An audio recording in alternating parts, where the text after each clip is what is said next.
Hello and welcome to my channel. By way of introduction, I'm going to start with the tag. It is based on the idea of the newbie tag, but with a twist. I've constructed 10 new questions which are more appropriate to me, and I hope the presentation will make it more interesting to you. I've called it the 10 books about me tag. Be sure to keep watching to question 5 to discover which book has resonated most deeply with my own life. I'm sure you will find it very enlightening. So, to the tag. Question number 1. Which fictional character would you like to be and why? This would be Fitzwilliam Darcy from Pride and Prejudice by Jane Austen. Darcy has everything going for him. Father, home, character, all the things that I lacked when I was growing up. One cannot wonder that a very fine young man with family, fortune, everything in his favour should think highly of himself. Mrs. Reynolds, Darcy's housekeeper, tells us that he had an excellent father. My father was neglectful and absent most of the time. Darcy lives in a beautiful home, Pemberley House in Derbyshire, containing an excellent library to which he's adding. I don't recall seeing a single book at my house. Pemberley House is set in delightful grounds among some of the finest woods in the country. By contrast, I lived in an end of terrace house in the slums of Birmingham, which had to be knocked down during the slum clearance of my street. Darcy, as a child, was always the sweetest-tempered, most generous-hearted boy in the world. I was ill-tempered and thoroughly bad as a child.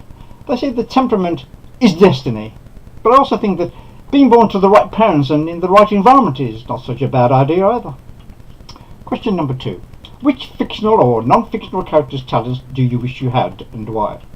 I would like to have had the virtuoso skills and talents, piano skills, of Franz Liszt, as described in Franz Liszt The Virtuoso Years by Alan Walker. His ability to instantly play any piece of music, no matter how complex, is something I would love to be able to do. When I was a child, I played one little tune on the old upright piano in our living room. I never did learn to play anything else when I was a child. Franz Liszt had a brilliant intuitive talent. My musical talents are mediocre at best. I played guitar when I was a teenager, very poorly I might add. I learned to play keyboards, but my ability was sadly lacking, and I could never progress beyond a certain level of accomplishment, which I found frustrating. Now I can admire the talent in others, especially in Liszt, that I do not possess. Of course, Liszt was a child prodigy and so possessed of innate musical talent. He also possessed the will to practice and perfect his talent. According to Adam Liszt, his father, and one of Liszt's early teachers, the boy now incessantly begged to be taught the piano.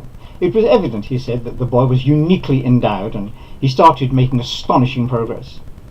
Liszt was the most accomplished piano virtuoso that has ever lived, in my opinion. His abilities and his total comprehension of the possibilities of what the piano could produce were without parallel.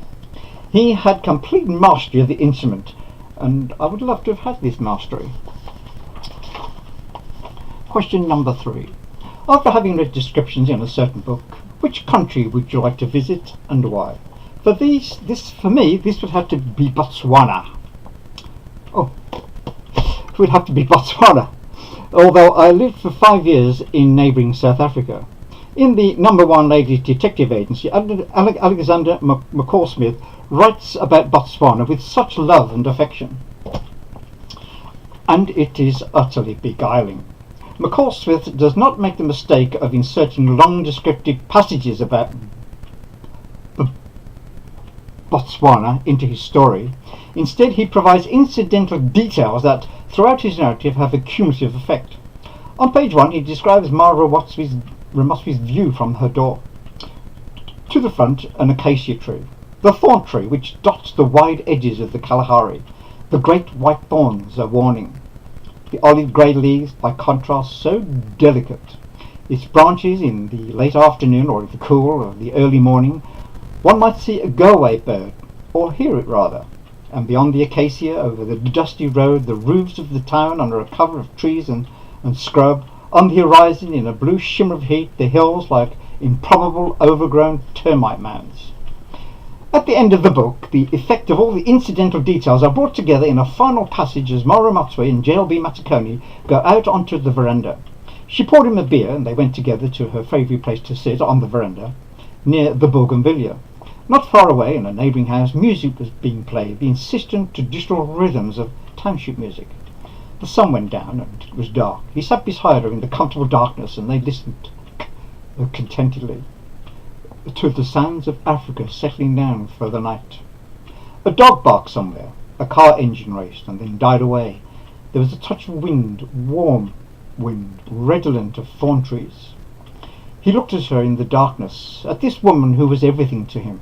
Mother, Africa, wisdom, understanding, good things to eat, pumpkins, chicken, the sweet smell of cattle breath, the white sky across the endless Kalahari, and the giraffe that cried, giving its tears for women to daub on their baskets. Oh, Botswana, my country, my place. Question number 4. Which fictional character would you like to meet and why? I would like to have met Dr. Grantley, the worldly archdeacon in Barchester Towers, by Anthony Trollope, because with him I could discuss those two topics which are said to be anathema to all friendly discussion: religion and politics. He's a thoroughly down-to-earth man with decided opinions, it is true, but who is a fair-minded, practical man of affairs with whom it would be a delight to spend an evening in lively discussion over a few drinks. Excuse me.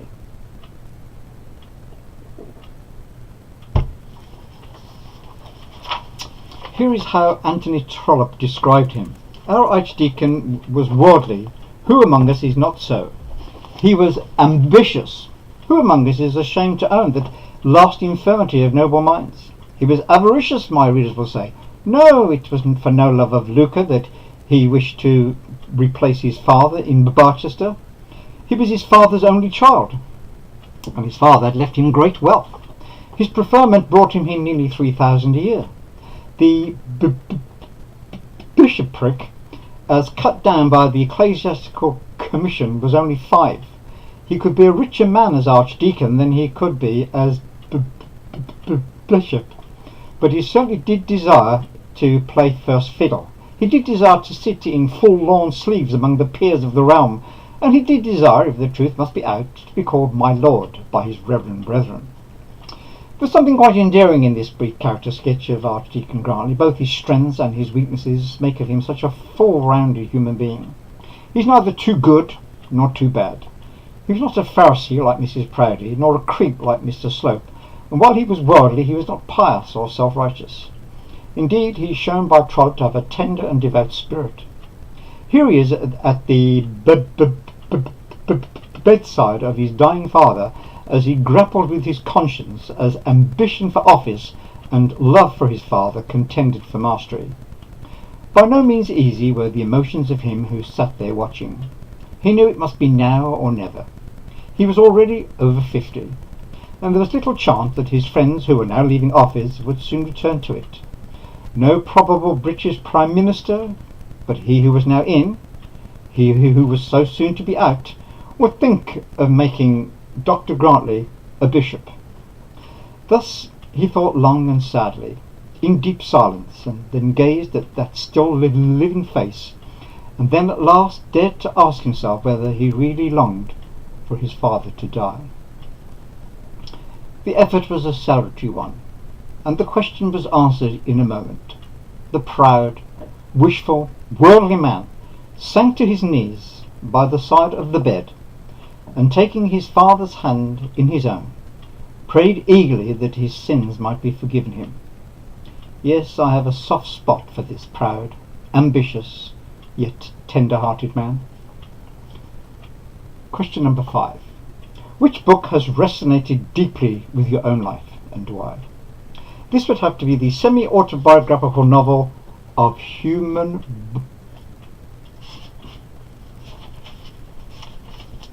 Bondage.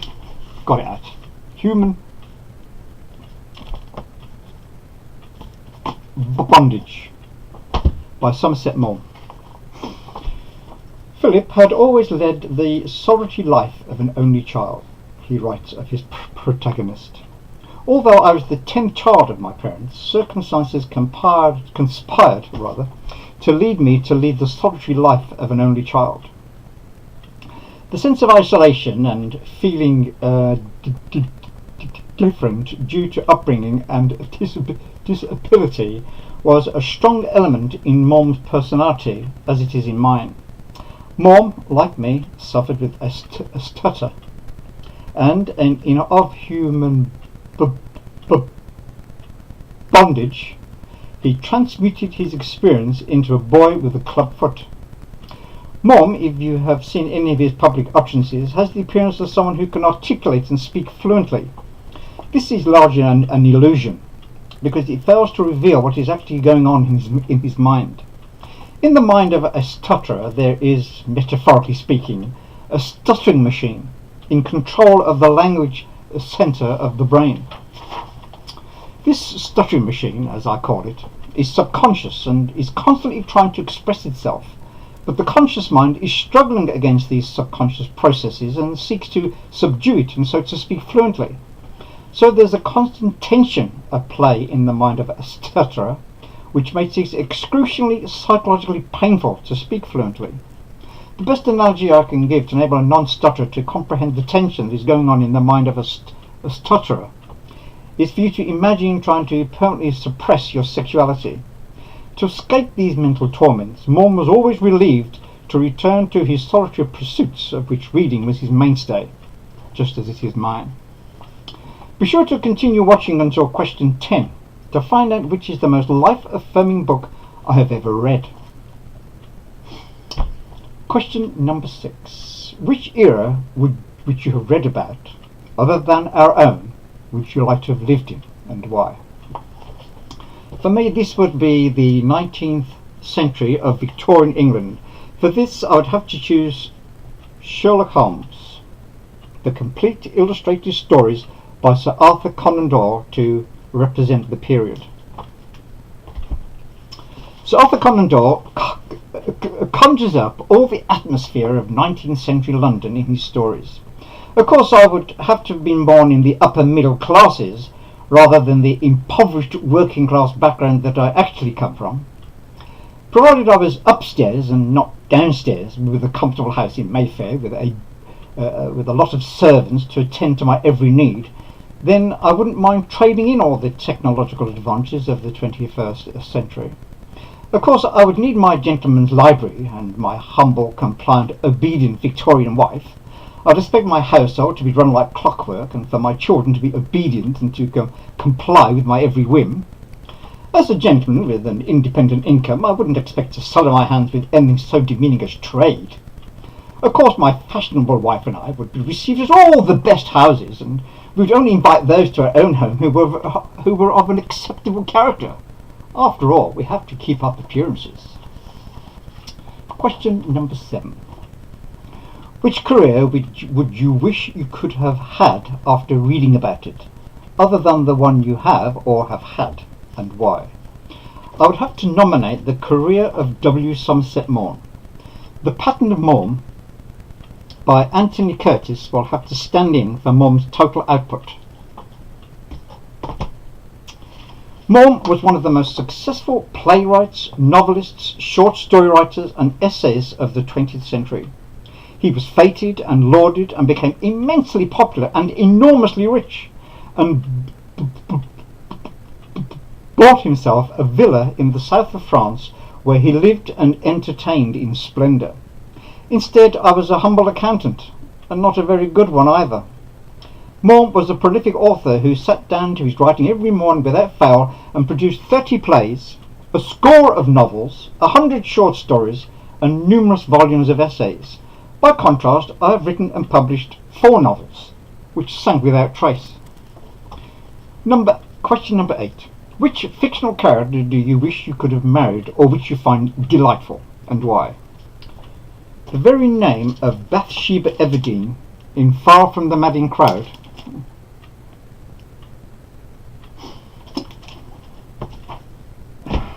by Thomas Hardy is aglow with erotic associations and delightful possibilities. She is a beautiful, feisty, independent and strong-willed woman. I seem to be attracted to these headstrong, self-willed women. I've married 2 of them. They are hell to live with, but then I'm never bored. My first wife used to say that I would be bored with the merry-go-round instead of the roller coaster life that I had with her. But sometimes boring seems very desirable, but I would have to say, not for long. This is what Gabriel Oak imagined his life would be like, with the feisty and passionate Bathsheba Everdene. And at home by the fire, whenever you look up, there I shall be. And whenever I look up, there will be you. I'm sure Bathsheba had other ideas if she was anything like my two wives, which I suspect she is. Question number 10. Who is your favourite fictional child character and why? Oh yes, Jim Hawkins in Treasure Island by Robert Louis Stevenson. Jim undergoes all the adventures that I could never undergo. In imagination, I can travel with Jim to Treasure Island and meet the villainous Long John Silver and his motley crew. I can sail the Spanish Main, meet Black Dog, if I could say it, Billy Bones, Flint, and hopefully avoid receiving the black spot of the Admiral Benbow. 15 men on the dead man's chest, yo ho ho, and a bottle of rum. Drink and the devil had done for the rest, yo ho ho, and a bottle of rum. Question number 10. Which book is the most life-affirming that you've ever read and why? This is by far and away The Secret of Santa Vittoria by Robert Crichton. Ordinary people overcoming extraordinary odds, withstanding extreme torture and triumphing over their German invaders in World War II, hiding 1 million bottles of wine, and a whole village keeping it secret to the end. A brilliant and dramatic story, totally enthralling and full of the sheer joy of life. An unlikely hero, Bombolino, shiftless, useless, henpecked. I know someone like that. But is unexpectedly elected mayor and rises to the occasion to galvanise a whole community to fool the might of the German invaders and to save the livelihood of the village. The story rises to a completely satisfying and triumphant ending. And of course, as there are 10 questions, I'm going to tag 10 booktubers as follows. 1. Sean, the one and only bookmania, because he prompted me more than once to make a booktube video. So here it is, Sean. Steve, the bookmaster, whose read-alongs are mandatory. Britta, because she knows her stuff. Juan, because this tag needs his brilliant psychoanalytical mind. Eric, because he will imbue the tag with his natural enthusiasm. Ange, because she will go beyond the pages. Ros, because she is a lovely South African lady. Sue, because she will bring her unique style to bear on it, with Skippy's help. Alison, because we can call her Al, and you can call me Al. Jason, because he is always good for a yarn, or is that a ramble?